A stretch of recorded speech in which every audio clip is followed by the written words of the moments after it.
origin of the Ender Dragon has always been a myth. No one really knows why the Ender Dragon is the guardian of the End Dimension, and why there are giant obsidian towers with End crystals healing this dragon. Is the Ender Dragon the only dragon to exist in Minecraft? Or were there more dragons that existed years ago? Luckily, I found the people that would give me the right answers. I was told that these people were hard to find, but that these people had the only history left of the dragons. They call themselves the Dragon Tamers. They claim to be the descendants of the first person to ever find the Ender Dragon. If there was any chance I could learn the real story behind the dragons, this would be my chance. I walked up to one of the villagers. "Excuse me, do you think you could tell me the story of the dragons?" So you want to know the story of the dragons? Well, you've come to the right place. If you follow me inside, I'll tell you the real story behind the Ender Dragon. The Dragon Tamer led me inside to the house where all the stories of the dragons were kept. The Dragon Tamer told me that the story of the Ender Dragon is not one that is known to many, but this is the truth.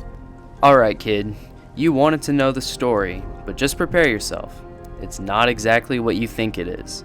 The Dragon Tamer was about to tell me about the story of the dragons, but first, he wanted to thank Dragon City for sponsoring this video. Dragon City is a free-to-play mobile app where you can collect thousands of dragons in hopes of becoming the best Dragon Tamer in the world. You can level up, feed, and evolve each and every one of your dragons to get some insanely cool-looking dragons. And the best part is, there are literally over 1,000 dragons you can breed and collect. Only the best dragon tamers in the world can collect every single dragon and create the largest dragon empire. As you level up, you're gonna need to use golden gems to create more and more habitats to collect every single dragon you get. And you're gonna want to train your dragons because one day you might end up fighting YouTuber dragons like the Dream Dragon. Now obviously, since I'm telling the story, I won this battle, but you'll probably need to train more. But the good news is Dragon City now has a battle pass where you can get new rewards every day and exclusive dragons that are only available to the battle pass.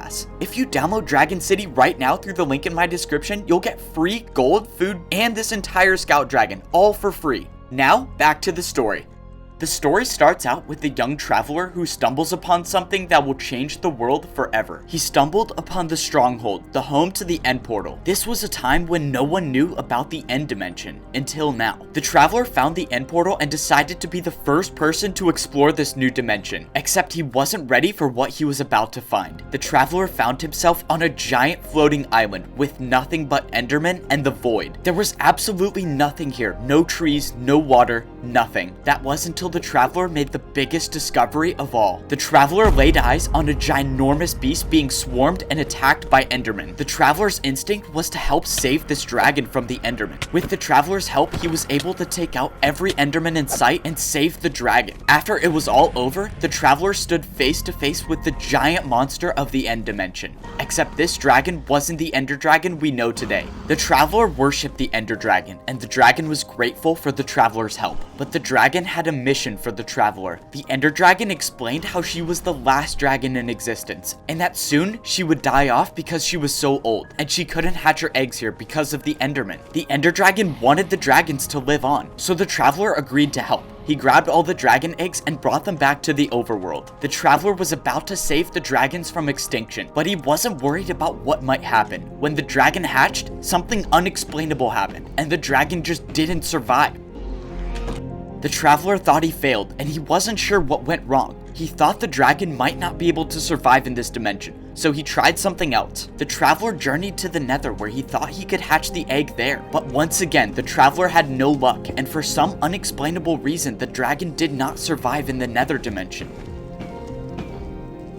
The traveler felt like he failed the Ender Dragon, but for whatever reason, the dragons couldn't survive in the overworld or the Nether. The traveler went back to the End to tell the dragon the bad news. He explained how he tried hatching the eggs everywhere, but for some reason they just wouldn't survive. But the traveler wasn't about to give up just yet. He needed to save the Ender Dragon. He thought of a plan, so he started building giant obsidian towers. He knew that if this plan was gonna work, he needed a place where the Endermen couldn't get to. He made the towers so tall that they'd be out of reach of the Enderman. The traveler continued on with his plan and made something that he thought would heal the Ender Dragon. He used the powers of the Eyes of Ender and made a crystal. On top of one of the obsidian towers, he placed down the crystal, and the dragon began to be healed. Once every crystal was placed on each obsidian tower, the dragon was saved. While the Traveler couldn't hatch any new Ender Dragons, the Traveler saved the last remaining dragon. But the Traveler wasn't ready for what was about to happen. You see, the Ender Dragon never had a hatred for players. It wasn't until one man made the Ender Dragon lose all trust for players. A young warrior known as Steve showed up in the end to try to slay the Ender Dragon. He heard stories about a magical beast of the End Dimension and wanted to be the first one to take it out. But the Ender Dragon couldn't believe that players were attacking her, so she attacked back. But even though Steve was taken out, the Ender Dragon forever lost trust in the players. The Ender Dragon was never the enemy, but the players made her the enemy. The Traveler heard about what happened and went back to the End Dimension to see what was going on. But it was too late. The Ender Dragon felt betrayed by the Traveler and thought she was set up. The Ender Dragon took out the Traveler. From then on, the dragon was known as the evil dragon of the End Dimension, and everyone sought to hunt it down. And that was the story about how the Ender Dragon became the villain of Minecraft. A huge thanks to Dragon City for sponsoring this video. They allow me to do this full time for you guys, so if you want to play the game, use the link in my description to download it